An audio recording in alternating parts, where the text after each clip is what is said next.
Hey guys, this is Carolyn Cope from Bridge Marketing, and I'm going to show you how to fill out an insertion order. The thing to remember is that you only have to fill out the sections that apply to your specific campaign. If you get to a section about a product or service that your campaign doesn't include, you can just skip right over it. The first section is something that everybody needs to fill out though. The first field asks for the advertiser name. In this field, you want to put the name of the actual advertiser who we are building the campaign for. You do not need to write Cumulus or your market in this field. You want to tell us who the actual advertiser is. So in this example, I'm going to say the advertiser is Johnson's Auto Sales.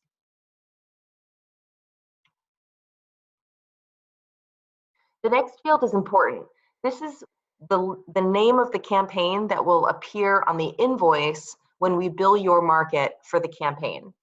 So you want to make sure that you write something that will make sense to the business manager who receives the invoice, and so that they will know exactly which of your clients the invoice and the campaign belong to. So you want to be careful about this and don't write something like Veterans Day Sale 2018, because when your billing department receives the invoice and it just says that this campaign is for the Veterans Day 2018 campaign, they're not going to understand what client that belongs to. So what we recommend is to include the name of the advertiser, the month, and the year when we are running the campaign.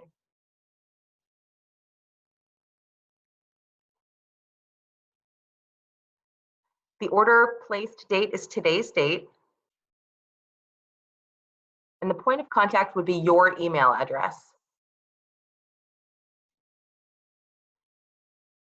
The next section is about email. So if your campaign includes email, you want to fill out every field in this section. The first one is asking for the date and time of the first email deployment. Let's say, since we are submitting the order on the 7th, we want this to deploy on the 15th.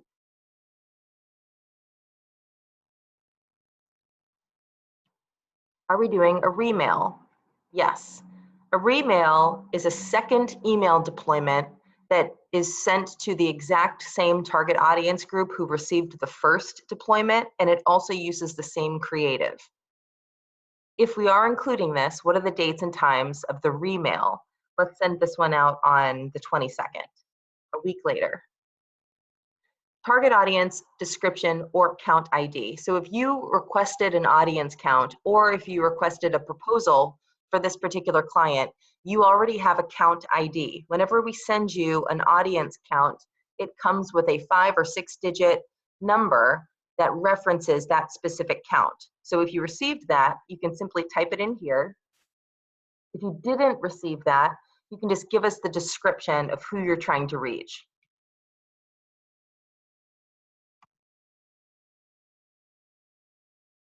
Then you want to let us know the number of people from the target audience who we are going to send the emails to.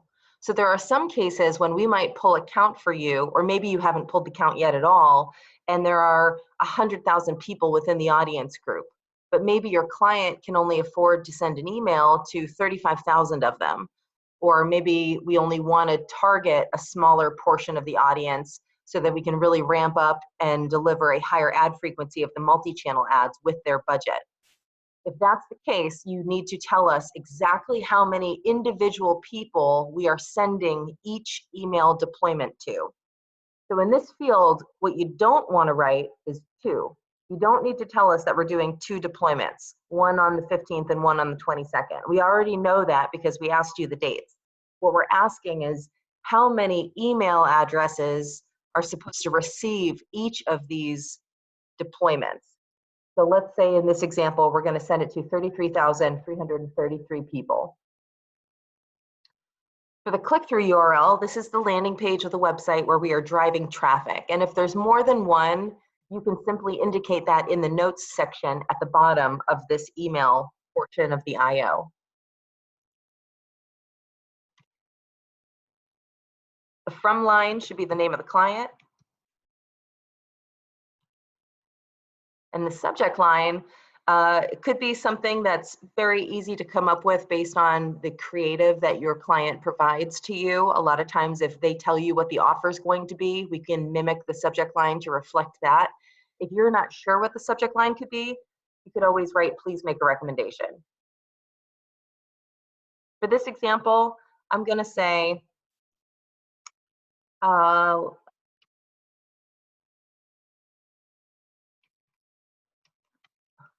let's say Black Friday prices all month long.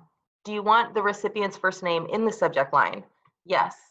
I always recommend doing that whenever possible because it will increase engagement levels and open rates with the email campaign. The test seed email list and the final seed email list are basically additional email addresses that you want us to add to the audience group when we send out these emails. So with the test, none of the consumers are actually going to receive the test email. That's something that should just go to your internal team at Bridge. It can go to you. It could maybe go to your manager or the DDE or the DSM in your market. Some people may include their client. I don't recommend it because a lot of times if your client receives the test, they might not realize it's a test and they might think that we accidentally launched the campaign a few days early, or they might notice an error or a glitch and it might cause a little bit of stress and confusion. So I recommend keeping the test seed email list between Cumulus and Bridge. For the final seed, that's the one that you do want to include your client on. So when we send out the final live email product and it goes out to all of the consumers on November 15th or November 22nd, this will include your client. So for this one, you want to put your name, maybe your DDE, your DSM, if you have one. And then on the next one, you want to include those same people, but also include your client.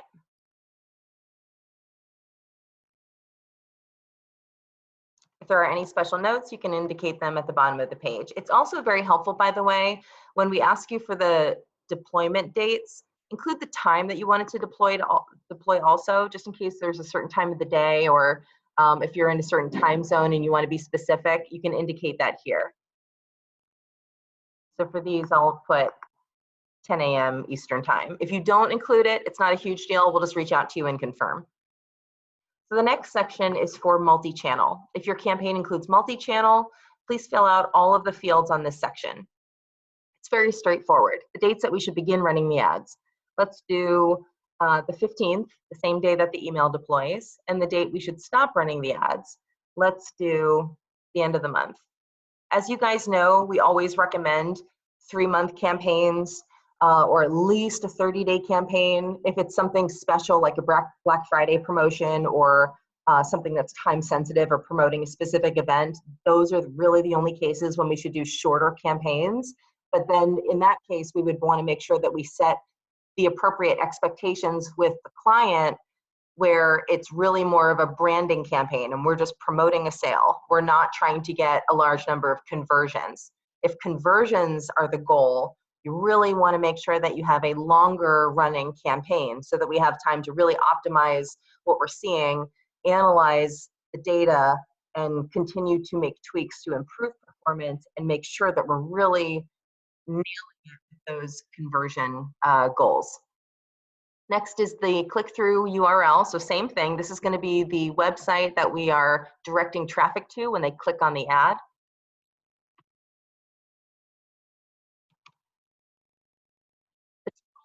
Multi-channel ads we are delivering. So in this section, you want to make sure that you're only telling us the number of multi-channel ads. Do not tell us the number of multi-channel ads and emails. So let's say, for example, we're sending out 33,333 emails, and we're going to pair that with 300,000 multi-channel ads. What you don't want to write is the total number, 333,333, because that's combining the multi-channel ads and the emails. What we want to do is only only write the number of multi-channel ads. So if you have a proposal, make sure that you're separating email from multi-channel when you're looking at the proposal and inputting the information into your insertion order. Because when our account management team receives this from you, they are not going to look at the proposal to build out the campaign. They're only looking at this insertion order. So you need to make sure that all of the information on this order form is absolutely correct. So you got to make sure that the quantity is correct. Triple check this number. And then below that is where you can indicate specifically how many impressions should go towards each channel. And there's two ways to do this. So you can indicate this by, or if you look at your proposal, you may already have the number of impressions broken out by product. Or if you didn't receive a proposal, you can choose to do a bundle if you like. It's really your call. Some markets prefer the bundles and some markets prefer the individual channels. So if you wanted to choose a bundle, the three options are right down at the bottom of the section, and you really just pick whichever one you want and indicate that you want all 300,000 impressions to go towards that bundle. And basically how this works is we will plug into our system that we need to reach a total of 300,000 impressions during the campaign, and we wanted to incorporate a mix of these 6 channels: desktop, mobile, Facebook, Instagram, native, and video pre-roll. And we don't know ahead of time how many impressions will go on each channel, but we do know that by the end of the campaign, your client will have received 300,000 impressions, and it will be a mix of those channels. But again, if you receive a proposal from us, you can indicate the breakout up here. So let's say, for example, we want to do 100,000 desktop and mobile. We want to do 20,000 mobile interstitial ads. Let's do 20,000 native, 50,000 Facebook and Instagram. Let's do 100,000 geofencing and 10,000 video pre-roll. And when you scroll down to the bottom, you want to make sure that the number here in red equals what you put up here. So it's a way to remind you to double check. So all of the impression amounts are correct and they match up with the number of total multi-channel impressions you would like us to serve for your client. So then the next section talks about each of the multi-channel options. And again, you only have to fill out the ones that are applicable to your campaign. So the first section is about social media. So if your campaign includes Facebook or Instagram, you need to fill out these sections. Even if your client is not doing Facebook, they're only doing Instagram, they still must have a Facebook account. The only mandatory thing for a social campaign is that your advertiser must have a Facebook account, because that's the account that we have to reach out to request permission to advertise on their behalf on either Facebook or Instagram. So it can be a little bit confusing, but the only requirement is that they have to be on Facebook. Even if we're doing an Instagram campaign and they don't have an Instagram account, but they do have a Facebook account, we're good. But if your client does not have a Facebook account, we cannot do either. So they have to have a Facebook account. And so you always need to include the Facebook URL so that we know how to reach out to them and request permission. So for this one, the Facebook URL is going to look something like this.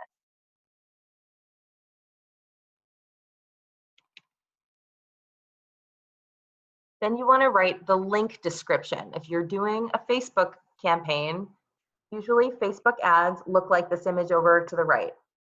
There's an image in the middle, there's text at the top, then there's a headline, and then there's a link description, which is the part that's clickable. So you need to be aware of the character limits for each of those pieces of a Facebook ad. And we've indicated them over here on the left. The link description has a 30 character limit, the headline is 25, and the text is 90.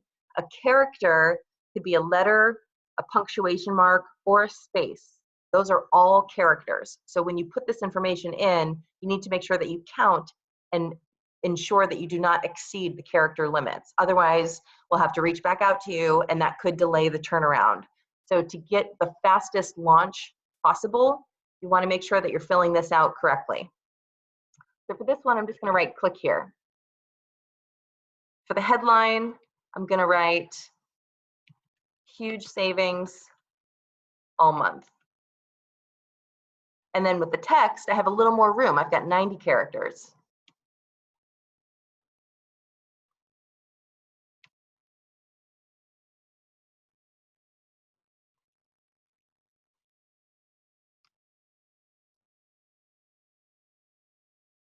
And on the Instagram section, if your campaign includes Instagram, you want to indicate their Instagram handle here.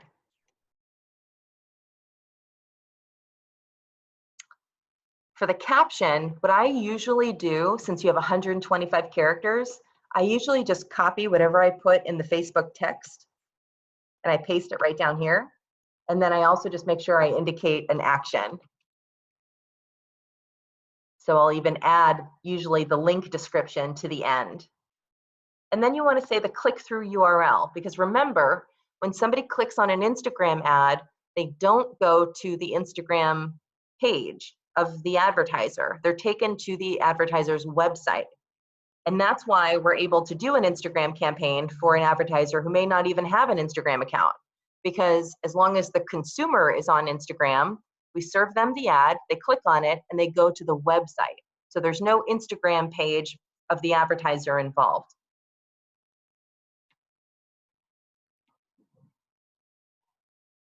And then you're done. The next section is for native ads. If your campaign includes native, you need to fill out this section.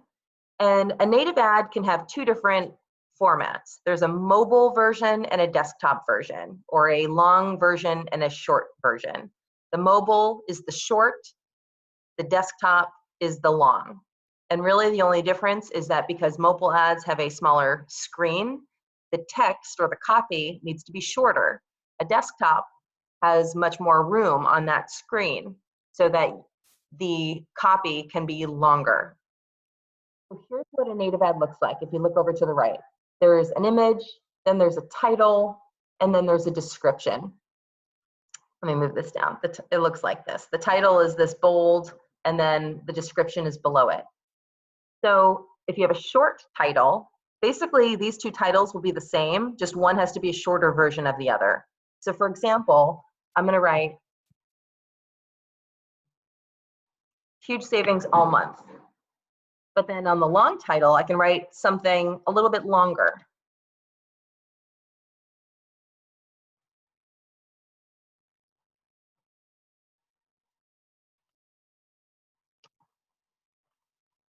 Okay, as long as I stay within 90 characters, I know I'm good. Then I need to do a short description, which is also 90 characters. So honestly, for the short description, I'm just going to use this exact same copy I just typed in. So basically the mobile version is going to say huge savings all month in the title, and then the description is going to say our biggest sale of the year, it's Black Friday savings all month long. On the desktop version, the title is going to say our biggest sale of the year, it's Black Friday savings all month long. And then on the description, I have 140 characters. So I could write something even more detailed like this.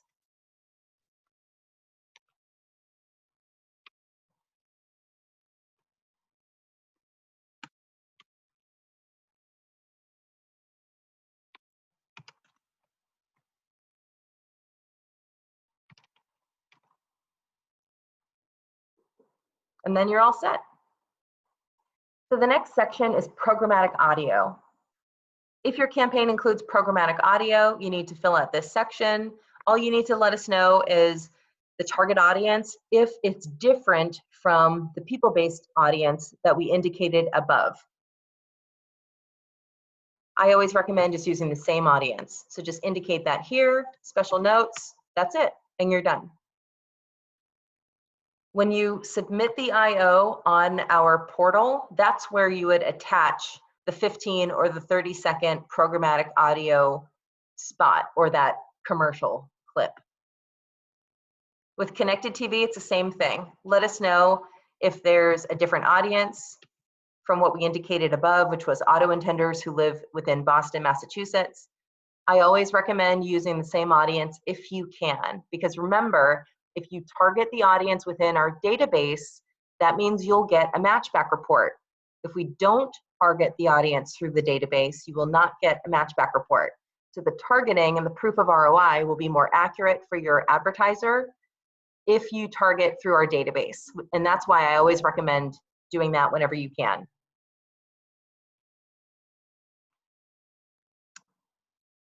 For keyword search targeting, the campaign includes that.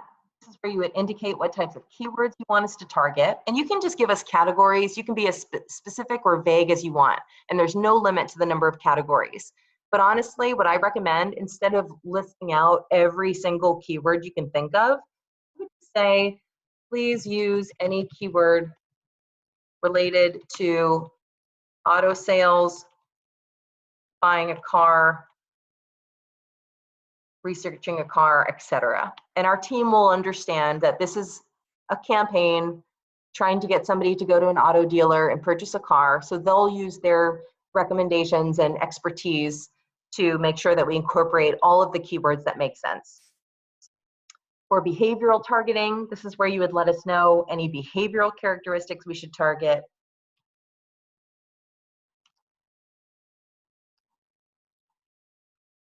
For website retargeting, let us know the website URLs that we want to retarget or what the specific retargeting goals are.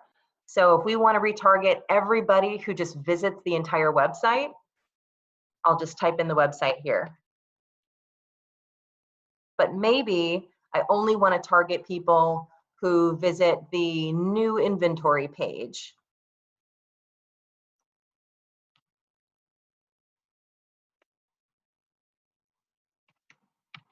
You know, if there's a case like that, you can indicate that here and then just let us know.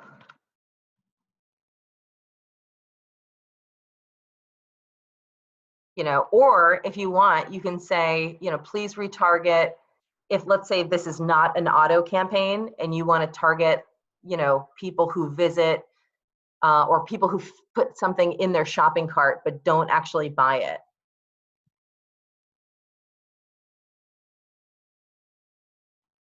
You know, something like that. We can retarget many different actions on a website. And so if you are interested in doing this, let us know and we can give you our recommendations for your specific campaign and we can talk about all of the options available to you. For example, if it's a recruiting campaign, you could say, please retarget only the people who go on that application page.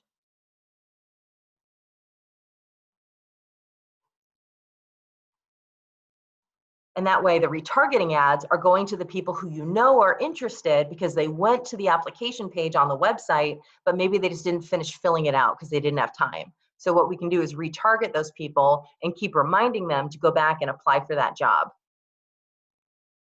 Geofencing. So if we're doing a geofencing campaign, you have 10 fields here where you can list the locations that we want to geofence to start targeting those audiences and serve ads promoting Johnson's Auto Sales. So let's say there's a few competing dealerships down the road. Sam's Auto at 123 Boylston Street.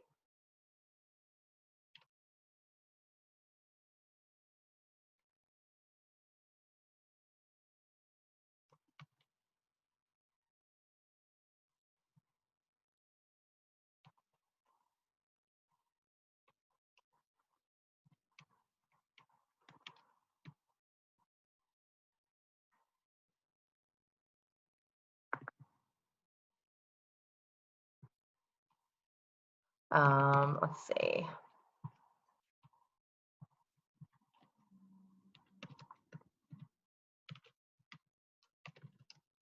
You get the idea. You basically just list all the products there or all the addresses and we'll know exactly where to set up those additional geofences.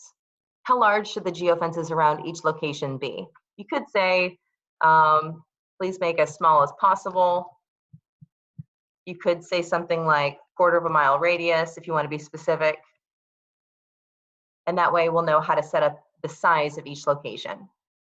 Is there a specific window of time when we should target the audience? No, I just want to target people who are at those dealerships. It doesn't matter what time they're there. But if we're geofencing a sporting event, maybe you only want to target people who are there during the game. So maybe there's a 6-hour window where you want to get people who are tailgating and then maybe people at the game. Is there a specific window of time when we should serve the ads? I'm going to say, please serve the ads through the end of the campaign. And then any special notes you put at the bottom. Now we're at the last section, which is the tracking and the reporting preferences. So everybody needs to fill out this section so that we understand exactly what tracking methods we need to set up when we are building out your campaign. So there's a matchback report. Do you need a matchback? Yes. Are we including foot traffic attribution? No, we're not including that for this one because I'm going to use the matchback report to prove the ROI. I think that's totally sufficient for my auto client. I don't need a foot traffic report in addition. Are we including a cross-device pixel? Yes. I would like to be able to track the website activity, so that would be helpful. And then you need to be specific about what exactly we are tracking with that pixel. Are we retargeting people who visit the website? Yes. Are we tracking people who purchase a product? No. Are we tracking people who fill out a form or an application? No, not for this campaign. Is there anything else the client wants to track? If there is, you can indicate it there. UTM parameters. UTM parameters should be used if your client uses Google Analytics to measure the results of campaigns and to monitor their website traffic.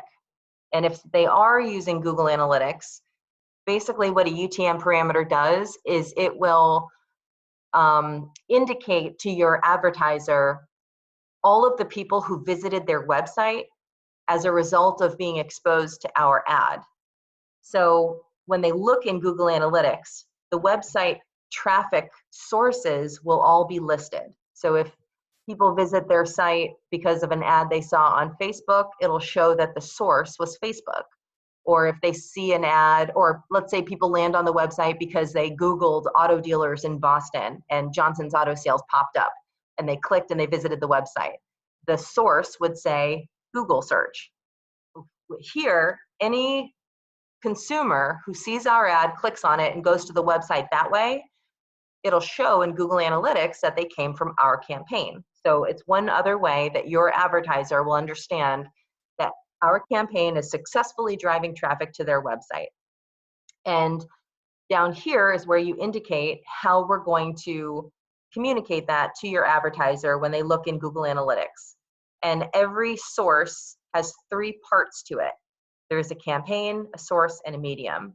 So for the campaign, I would just say, this is the November 2018 campaign, source is Cumulus, and the medium is people-based marketing. That way, when your advertiser goes into Google Analytics, they'll say, oh, 83 people visited my site from the November 2018 Cumulus people-based marketing campaign. Do you need a response data file? No. And that's it. Now you're at the end. So once you've filled out all of these sections, all you need to do is save it on your computer.